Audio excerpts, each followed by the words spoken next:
Hello बच्चों, आज हम पढ़ेंगे चैप्टर 5 तत्वों का आवर्त वर्गीकरण। जैसे कि हम जानते हैं कि किसी भी तत्व या फिर आवर्त वर्गीकरण का जो अर्थ होता है उसका मतलब यह होता है कि हम किस प्रकार किसी तत्व या फिर तत्वों के समूहों को क्लासिफाई करेंगे, मतलब उनको अलग अलग उनके गुणधर्मों के आधार पर एक साथ या भिन्न रखेंगे। ठीक है, तो बहुत से ऐसे वैज्ञानिक थे जिन्होंने जो केमिकल सब्सटेंस थे यानी रासायनिक तत्व थे उनकी खोज की थी और उन्होंने इन तत्वों को जो है क्रम में या फिर आवर्त में या फिर वर्गीकृत करने में बहुत महत्वपूर्ण भूमिकाएं निभाई थी।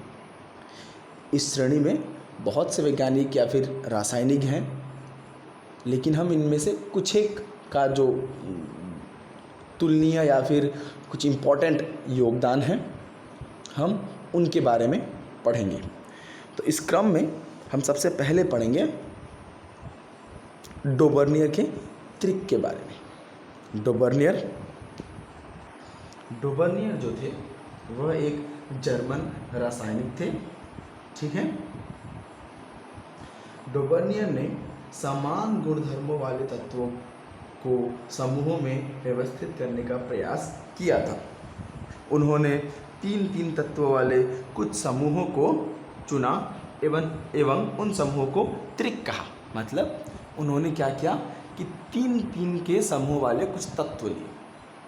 ठीक है, मतलब एक समूह लिया जिसमें तीन तत्व थे और उन्हीं के आधार पर इनका नाम त्रिक रखा गया। डोबर्नियर ने बताया कि त्रिक के तीनों तत्वों को उनके परमाणु द्रव्यमान के आरोही क्रम में रखने पर बीच वाले तत्व का परमाणु द्रव्यमान अन्य दो तत्वों के परमाणु द्रव्यमान का लगभग औसत होता है।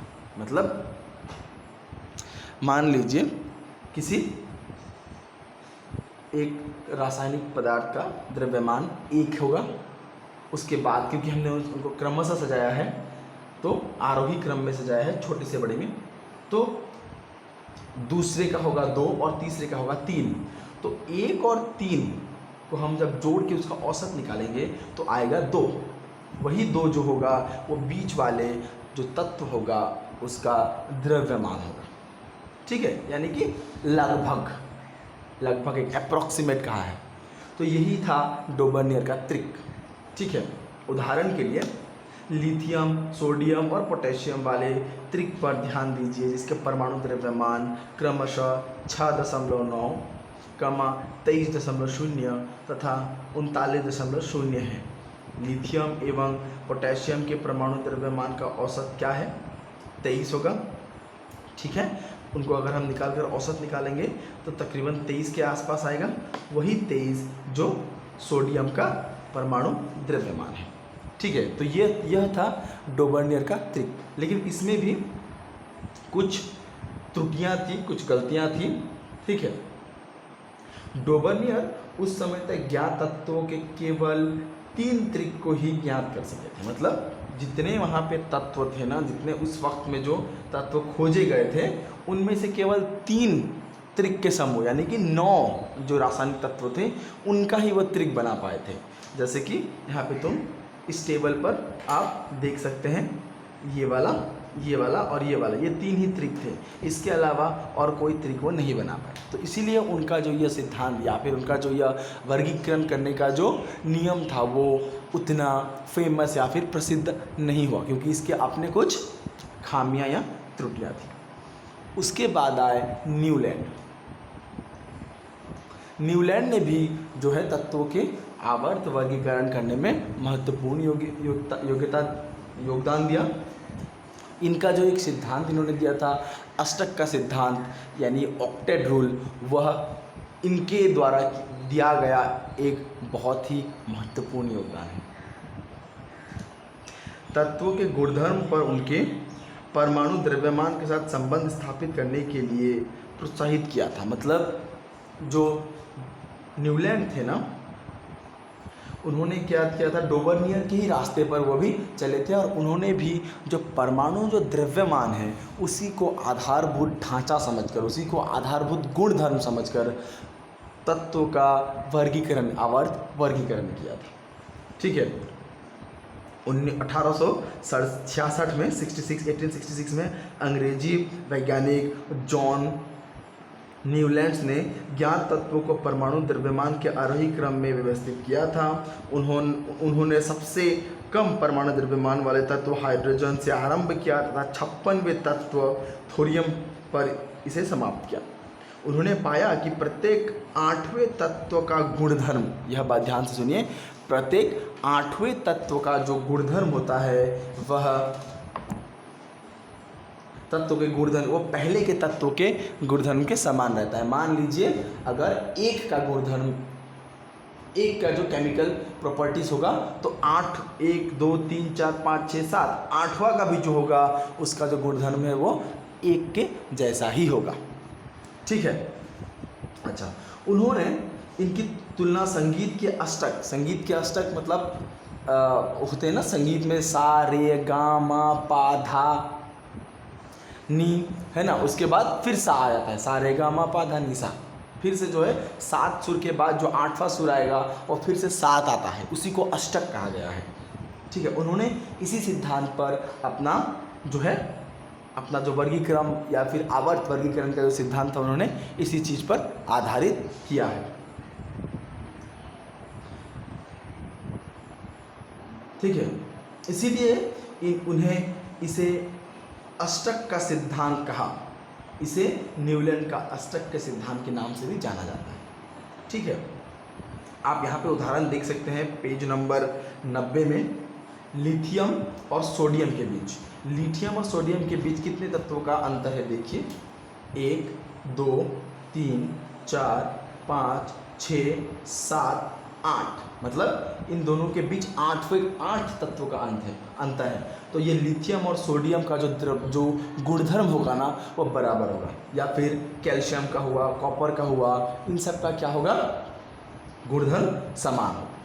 ठीक है, अच्छा, लेकिन ऐसा नहीं था कि जो मेंडलीव या फिर न्यूलैंड्स का जो सिद्धांत था वह पूरी तरीके से त्रुटि मुक्त हो, ऐसा नहीं था, उसमें भी कुछ खामियां, कमियां और त्रुटियां थी।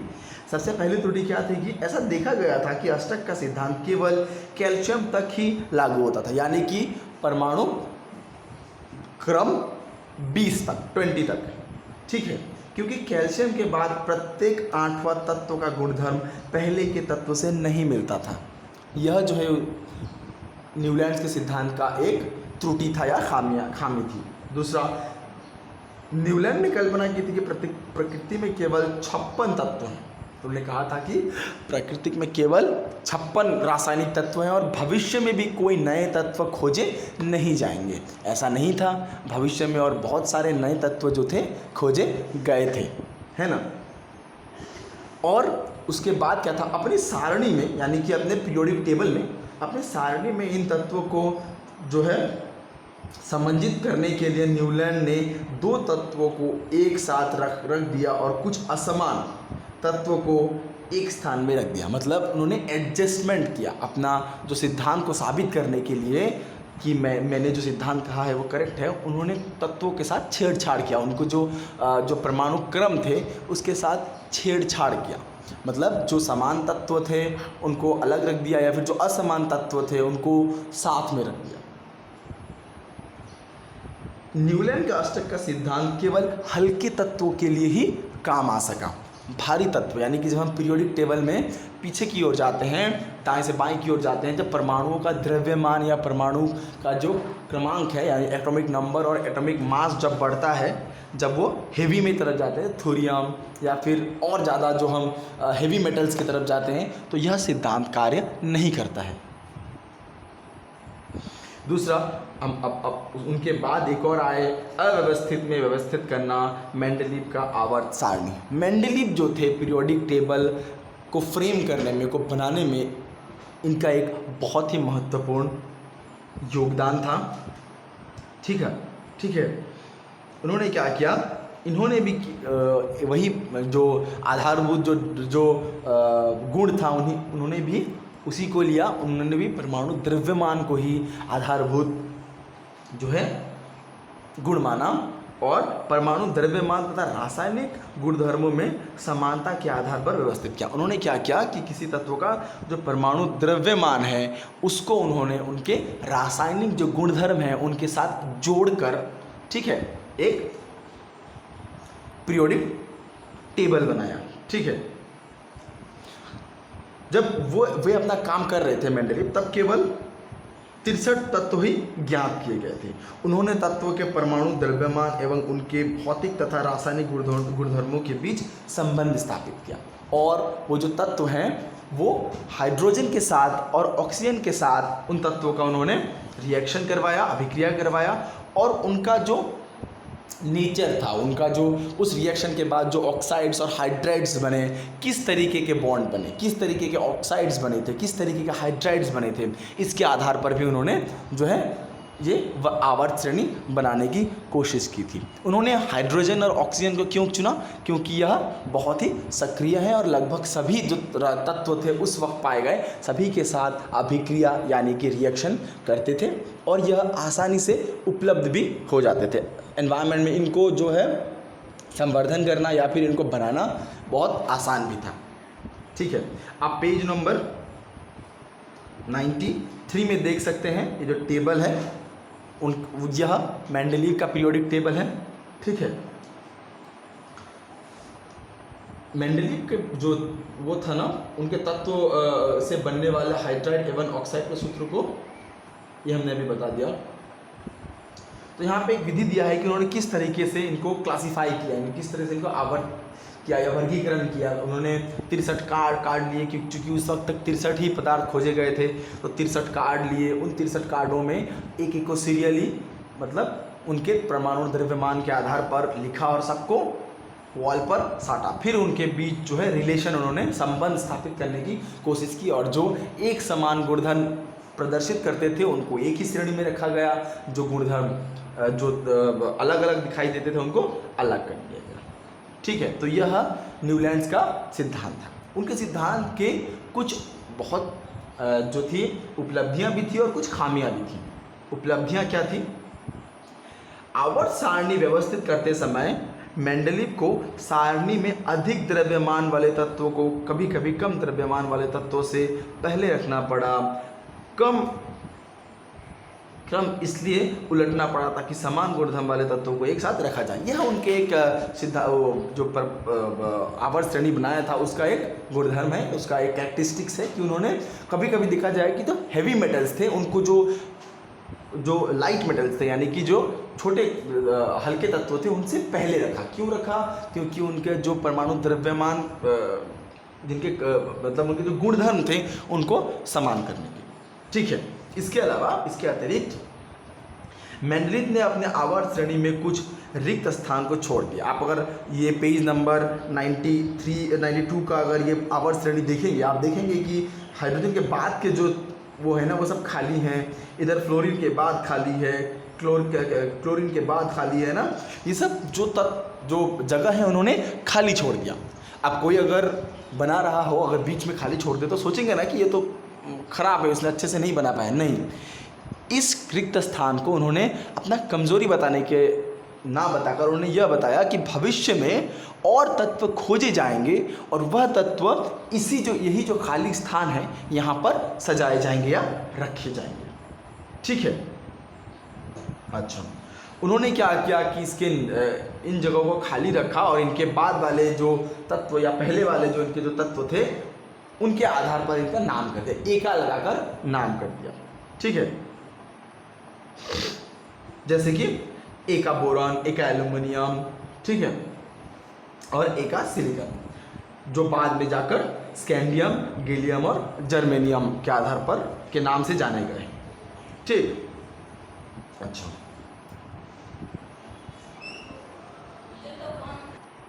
अब हम कुछ पढ़ेंगे मेंडलीव की कुछ खामियां क्या क्या थी। मेंडलीव ने जो अपना बनाया था उनमें खामियां क्या क्या थी। तो सबसे पहला खामी तो यह था कि वो हाइड्रोजन का जो स्थान है वो निर्धारित नहीं कर पाए थे। ठीक है ना, हाइड्रोजन का जो गुणधर्म है वो हेलोजन यानी कि जो क्लोरीन, फ्लोरीन 17वें जो वर्ग पे है, 17वें ग्रुप पे जो है उनके साथ भी मेल खाता था, और जो आपका एल्काली मेटल्स हैं जैसे कि ग्रुप 1 पे उनके साथ भी मेल खाता था, तो वह हाइड्रोजन का सटीक स्थान जो है स्थापित नहीं कर पाएंगे। ठीक है ना, ये उनके सिद्धांत का एक बहुत बड़ी खामी थी। ठीक है,